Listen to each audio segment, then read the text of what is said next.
In this video, I will show and explain the best 3 builds in Creature.io, so you can start dominating each and every server. Let's get into it. Firstly, you must understand the simple mechanics. There are 3 simple rules.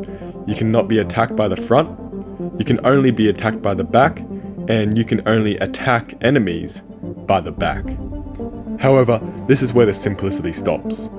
With a total of 6 tiers, 19 different abilities, this makes a total of 114 possible builds. However, if we consider the 9 different animals to start as, this meaning there is 20,736 possible combinations. However, these are the best 3. Number 1. The basic pro build, consisting of agility, burrow, swift strike, double agility, stun burrow, and pacify. How to use. Use agility on larger players during head-to-head combat to give an unsuspecting bite. When your burrow power is fully charged, run head first into another player's head. Right before you bump into them, burrow underground, turn around with your head facing their rear, merge and bite them. Almost every player on the number 1 spot I've encountered have used this build, and for good reason too. Unlike other builds, agility and burrow aren't meant to compete each other, which is a good thing. Agility is a powerful option as it can quickly take down other players in a face-to-face combat while your burrow power charges up, leaving you practically invulnerable at the time. The stun burrow comes in especially handy at a well-placed time to merge from the ground, can leave your opponent paralyzed and defenseless. Combined with a passive swift strike ability, you spell doom for your unsuspecting prey. Second, Tigeroo build, consisting of lunge, leap, swift strike, long lunge, leap stomp, and roar. How to use. The element of surprise is your best friend with this build. Find your prey and face your head towards the rear from a very long distance. Then, either use lunge or leap, depending on how far you are from them, and attack them from behind. If you ever are stuck in head-to-head combat, use your roar to force their rear towards your head, then use your lunge power to grab a bite. This build is very useful because it really catches your prey off guard.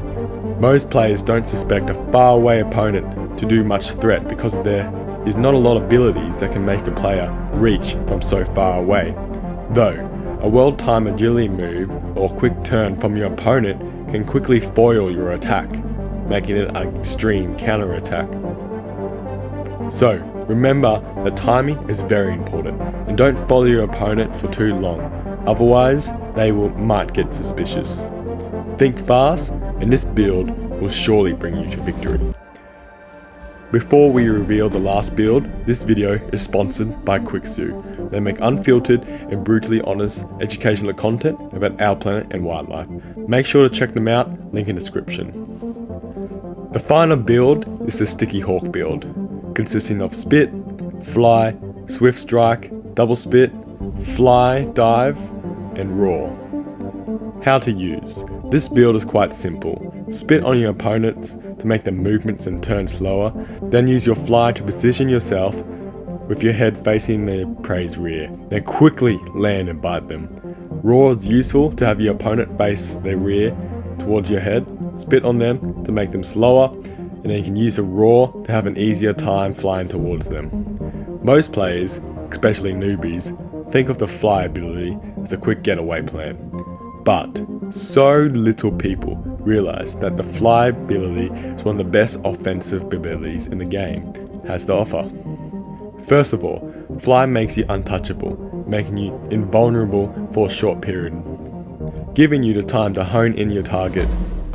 Second, flying is way faster than walking, which makes chasing prey very easy.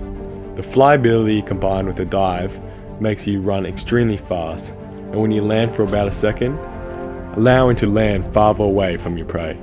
The only downside to this build is that you heavily relies on the fly ability, which makes you very vulnerable while it charges up. So, your best bet is to avoid crowds and only focus at one target at a time. If you ask me which is my favorite build, I would not be able to pick because all 3 are very fun and very strong builds, and always puts me in the game leaderboard. I like to use these builds interchangeably to spice things up when I get tired of one build. Comment your thoughts about our strategies and let us know if you have any other build suggestions in the comments. I'll be very glad to hear.